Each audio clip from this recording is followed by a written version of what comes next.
brought to you by Robi।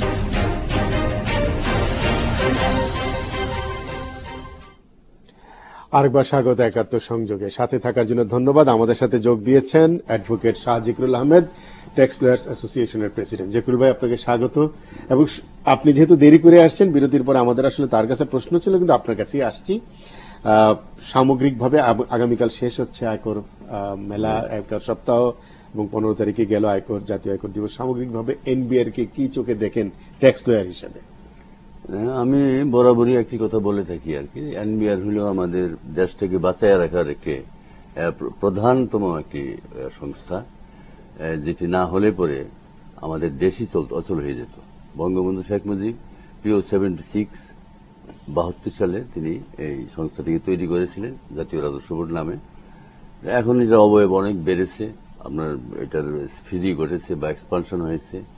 আমাদের যেখানে প্রথম বছরে তাজউদ্দিন সাহেব যখন প্রথম অর্থমন্ত্রী, বাজেট ছিল মাত্র 500 কোটি টাকা, এখন কিন্তু আমরা 2.5 লক্ষ কোটি টাকা আদায় করছি। সেই একই দেশ, সীমারেখা কিন্তু বাড়ে নাই, জনসংখ্যা যদিও বেড়েছে।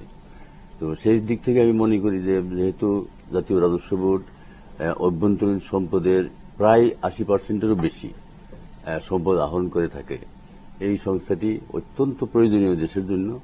এবং এটি যদি ভালো থাকে, ভালো করতে পারে, এবং যে ধরনের অভিজ্ঞ অফিসার আমরা দেখছি আমার গত 40 বছরের ওকালতি জীবনে, কারণ আপনাকে একটু কথা বলে রাখি, আমি অস্ত্র জমা দিয়ে ফেব্রুয়ারি মাসে আমি ওকালতি শুরু করেছি।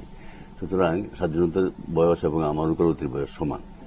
আমি সেই দৃষ্টিকোণ থেকে আমি বলতে পারি এটি এমনই একটি সংগঠন যেটাকে আমরা এখন অনেক অনেক ভালো দিকে আছে।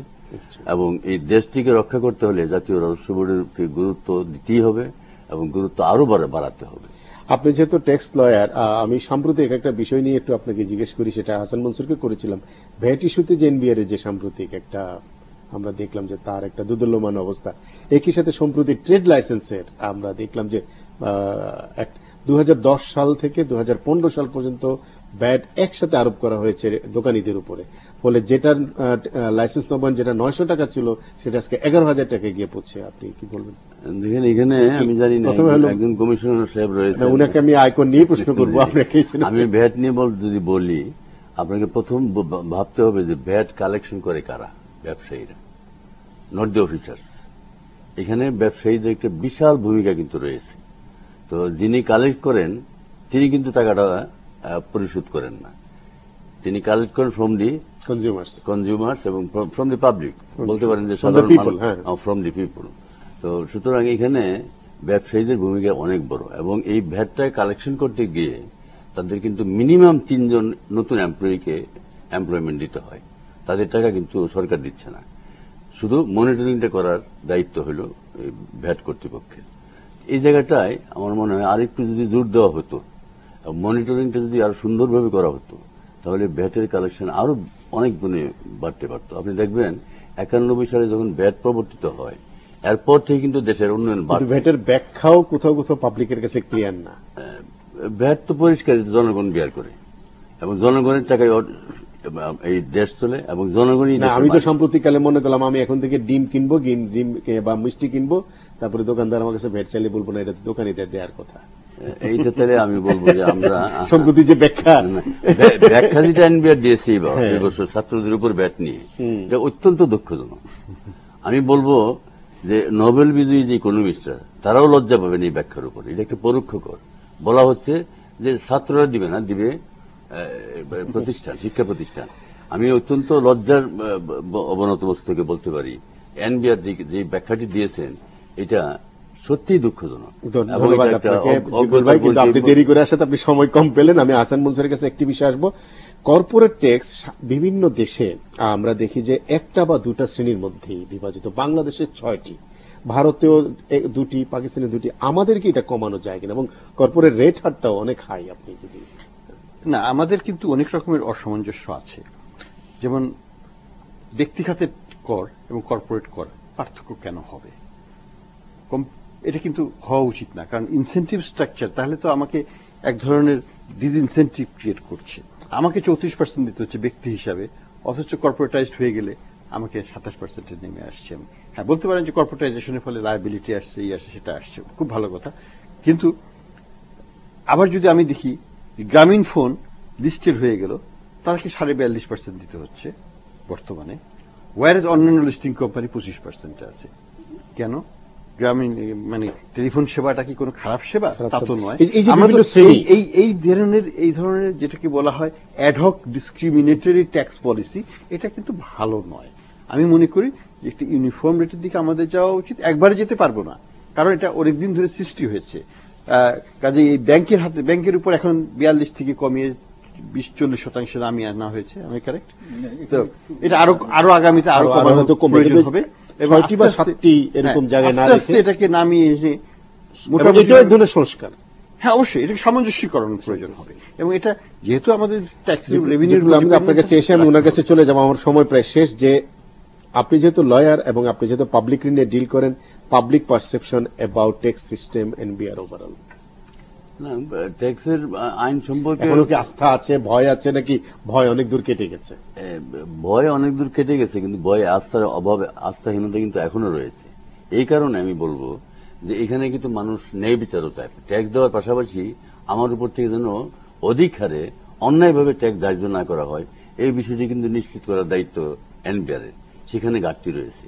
যেমন একটা লেখা আমি বর্তমান চেয়ারম্যান সাহেব লিখেছেন যে তারা দ্রুত ট্যাক্স আদায়ের জন্য আপিলের যে সেকশনটা আছে, আপিল ট্রাইব্যুনাল, এইটা তাড়াতাড়ি ট্যাক্স আদায় করার জন্য ওনারা সর্বদা সচেষ্ট থাকেন। এই যে কথাটা লেখারা, তার মানে তারা নিয়ন্ত্রণ করেন। নিয়ন্ত্রণ করলে পরে তো মানুষ এই বিচারহীনতার একটা ইয়ের মধ্যে পড়ে যায়, সঠিক বিচারটা হয় না, সঠিক বিচার পাচ্ছে না, সেখানে একটা ভীতি আছে। যেটা বলছেন যে আপিলে বা ট্রাইব্যুনালে যে সমস্ত কেস আছে সেগুলো আমরা খুব কুইক ডিসপোজাল দিতে যাচ্ছি, মানে আমরা সেখানে বাধার সৃষ্টি করছি, নিবর্তনমূলক হয়ে যাচ্ছে। নিবর্তনমূলক, এইটা আমার মনে হয় ঠিক না। এইটা আমরা যেটা চাচ্ছি, রাজস্ব বোর্ড যেটা চাচ্ছে যে একটা অ্যাসেসমেন্ট হয়ে যাওয়ার পরে সে 45 দিনের ভিতরে আপিল দায়ের করতে পারে, এবং 45 দিনের ভিতরে আপিল দায়ের করার পরের থেকে সে 150 দিনের ভিতরে আপিলটা ডিসপোজাল হবে। তারপরে মনে করেন যে আপিল থেকে, ফার্স্ট আপিল থেকে একটা জাজমেন্ট আসলে 60 দিনের ভিতরে সে ট্রাইব্যুনালে যেতে পারে, ট্রাইব্যুনাল যে মাসে দায়ের করবে তার থেকে 6 মাসের ভিতরে। এইটা কিন্তু রাজস্ব বোর্ড কখনোই কিন্তু ইনকাম ট্যাক্স অ্যাপিলেট ট্রাইব্যুনাল বা ইনকাম ট্যাক্স আপিলের উপরে কখনোই ইনফ্লুয়েন্স ক্রিয়েট করে না, কারণ এটা আইনেই পরিষ্কার বলা আছে। সেখানে এইভাবে হতে পারে, যেরকম আমি করণপুর 7-এর একজন কমিশনার, আমি মনে করছি যে আমার একটা revenue building case income tax appellate ট্রাইব্যুনালে আছে, আমরা হয়তো ট্রাইব্যুনালে যে বেঞ্চটা আছে তাদেরকে আমরা রিকোয়েস্ট করতে পারি যে কেসটা ইমিডিয়েট ডিসপোজাল। তার মানে আমি ইনকাম ট্যাক্স অ্যাপিলেট ট্রাইব্যুনালকে কোনোভাবেই মোটিভেট বা বায়াস ইত্যাদি করতে পারবো না যে জাজমেন্টটা আমার পক্ষে, এইটা কিন্তু না। আমরা যে কথা আমি একটু পড়ে শোনাচ্ছি চেয়ারম্যান সাহেব কি লিখেছেন।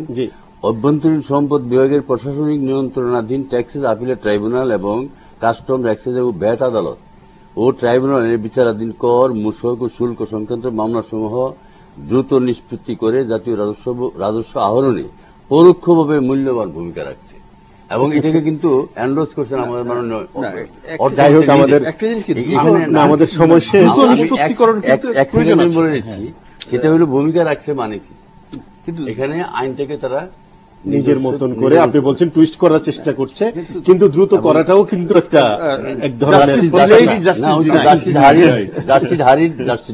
সেটাও হয়, কিন্তু জাস্টিস ডিলেটটাও নিতে পারে। আরেকটা জিনিস হচ্ছে এডিআরও করছে কিন্তু এডিআর অল্টারনেট ডিসপিউট রেজলিউশন, যেটার মাধ্যমে দ্রুততার সাথে যাতে আসলে আমাদের হাইকোর্টের যে সমস্ত কেস ডিসপোজাল আছে যে সেখানে ডিলে হচ্ছে, আমরা কিন্তু মাননীয় চেয়ারম্যান মহোদয়, আমাদের অর্থমন্ত্রী মহোদয়, ওনারা কিন্তু চাচ্ছেন যে আমরা যে রেভিনিউগুলো মনে করেন যে উচ্চতর আদালতে আছে সেখান থেকে আমরা অল্টারনেটিভ ডিসপিউট রিজলিউশনের মাধ্যমে যাতে দ্রুততার সাথে তাদের যে লিটিগেশন বা ডিসপিউট আছে আমরা দুই পক্ষ বসে এটা সেটেল করতে পারি এবং করে নিয়ে। ধন্যবাদ সঞ্জিত কুমার, ধন্যবাদ আসান মনসুর, না আসো এনে আমাদের হাতে, ধন্যবাদ শাহজিকুল আহমেদ, আপনাদেরকে অসংখ্য ধন্যবাদ। ধন্যবাদ দর্শক আমাদের সঙ্গে থাকার জন্য। আমরাও প্রত্যাশা করব আগামী দিনগুলোতে নিশ্চয়ই সংস্কার এবং উন্নতির মাধ্যমে জাতীয় রাজস্ব বোর্ড অর্থনীতিতে আরো বড় ভূমিকা রাখবে এবং আমাদের দেশকে এগিয়ে নিয়ে যাওয়ার ক্ষেত্রে তাদের ভূমিকা অব্যাহত থাকবে।